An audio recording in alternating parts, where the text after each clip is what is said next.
India and China. Their border is heating up, perhaps a bit too much these days. India's foreign minister has said that the country has scaled up troop deployment along a disputed border with China to an unprecedented level. His comments came days after Indian and Chinese forces clashed in a disputed area along the border in Arunachal Pradesh state.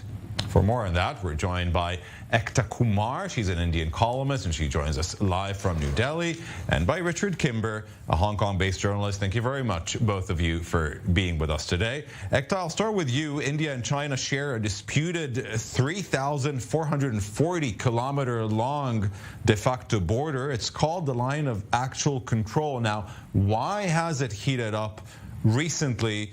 There was a very severe incident a few years ago, but since then they've been quite sporadic. Why now, and why are so many forces being deployed? Right. We have a long history. Like you mentioned, it's the border is a long disputed border that is mostly in high up in the mountains. It is treacherous. It's difficult to navigate. It's difficult to access.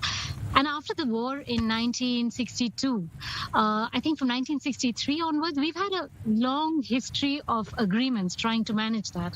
And I think the underlying basis always was on both sides was that let's try and find a resolution that is based on being friends, that is based on cooperation.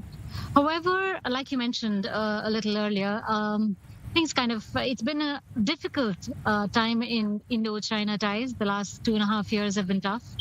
It started off in 2017 with the whole Doklam standoff. And then, of course, the summer of 2020, where for the first time, and that was critical, really, lives were lost. It came as a huge shock. 20 Indian soldiers, I believe, and 4 yes, the border Chinese. Was a contentious. Yes, 4 Chinese, 20 Indian soldiers, brave soldiers lost lives. And it became a big, for obvious reasons. I mean, you saw brutal hand-to-hand combat. You saw soldiers being pushed off icy cliffs. And all those images kind of tend to stay, right? And as soon as there is death, it kind of gravitates to another issue. So we saw serious escalation in tension after 2020. So you're right, a couple of days ago, there was another standoff. Again, this is on the eastern side of the border. I think from both sides, these are, historically, these have been tactical moves, but the overall umbrella has always been, let's find a way to resolve this. It's just unfortunate that things have things have gotten worse the last 3 years, and often war and conflict, not just in India and China, across the world, are used as a strategic tool, for votes, for elections. Yeah. But that is domestically. I think on the international front, I think both countries are clear that war is cannot be a resolution for this. Richard, I want to turn to you. China's foreign ministry has said that according to their knowledge, the situation on the border was generally stable. A very Chinese announcement coming from Beijing, and that the two sides are maintaining dialogue. What is China trying to achieve there, and what does it have to do with the Russian invasion of Ukraine? Well, certainly, as you say, the official line from China is that they're downplaying the severity and the concern over this whole issue. They say, as you mentioned, that they believe things to be stable, and they say lines of communication are very much open with their Indian counterparts to resolve things. What they're not doing, though, is laying out in any clear way any kind of roadmap towards an actual resolution. And as we heard there from our colleague in India, there's no real obvious sense of how and when this could finally be resolved. And some political analysts here say that's a deliberate ploy on the part of Beijing to keep this border dispute alive, as there's a sense from analysts that this is costing India more than it's costing China. And as China continues to increase its infrastructure in the region at a rate that's above and beyond that which India is able to do right now, there's a sense that China is happy to keep pressuring this border issue for a while, particularly when, and this is a crucial issue for China right now, particularly when India generally seems to be becoming more aligned with the United States and with Japan and Australia, its 3 partners in this Quad alliance that now exists in the Asia-Pacific region, ultimately putting pressure on China with regards to China's overall strategic ambitions to have more influence in the Asia-Pacific region. And this is one of the ways that analysts think that China is trying to just keep India at arm's length, not allow too many concessions on the part of diplomatic relations, in order to make sure that India is not able to grow those relations even closer with its Quad allies and ultimately distance itself further from China. Reminds me very much of something that I read recently about ambiguity versus directness. It was, of course, something that was written by François Julien with regards to Chinese thought versus Western classical thinking. But I was wondering, Ekta, the Chinese are known for their ambiguity when it comes to war. How would you define the Indian state of mind versus their enemies or allies, or at least enemies and foes? Is it a direct, usually, communication, or is it also indulged in ambiguity and keeping the enemy or the other on their toes? So, first, I wouldn't use the term enemy. You know, there are no enemies in a globalized, kind of integrated world we live in. I hope we don't say the word enemy.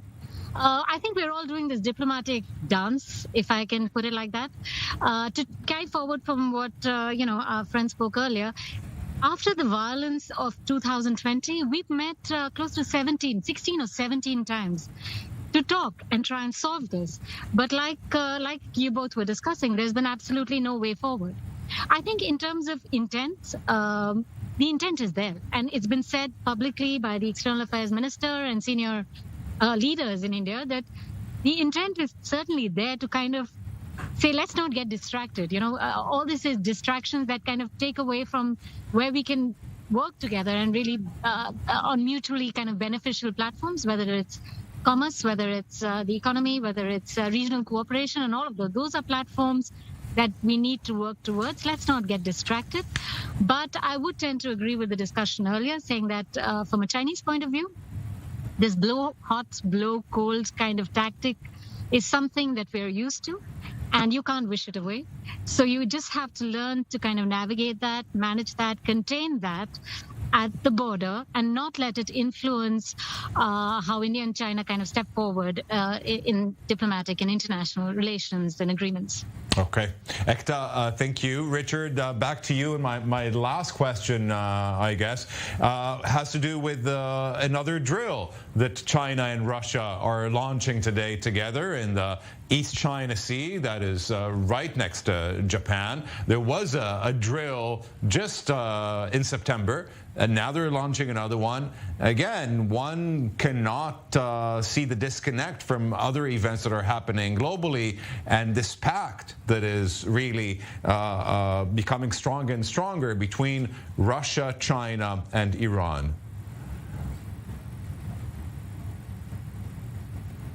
Well, that's right. This is being seen by analysts here as another not-so-subtle effort by China, just to remind the world that it's still in a position of what it likes to think is military strength, with a strong alliance with Russia in the East China Sea. This comes, of course, just a couple of days after Japan had announced its own major shift in security policy towards a far more proactive approach with regards to its own security and that of the Asia-Pacific region, saying that it's going to have a far more active military relative to its long history of having a passive self-defense force, as it's been known. Japan's action is seen as an alliance really with the US to try and improve the US's influence in the region, and that's why really analysts see this drill between China and Russia as having taken place so soon afterwards. China's been dancing that diplomatic dance that was mentioned just there ever since the Russian invasion of Ukraine. It's never publicly criticized Russia or specifically called the action in Ukraine an invasion. It's neither, though, supported outwardly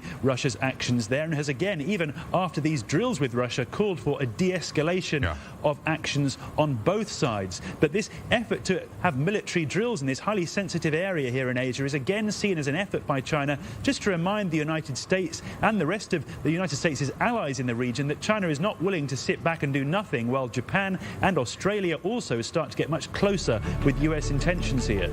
Richard Kimber in Hong Kong, Ekta Kumar in New Delhi. Thank you very much.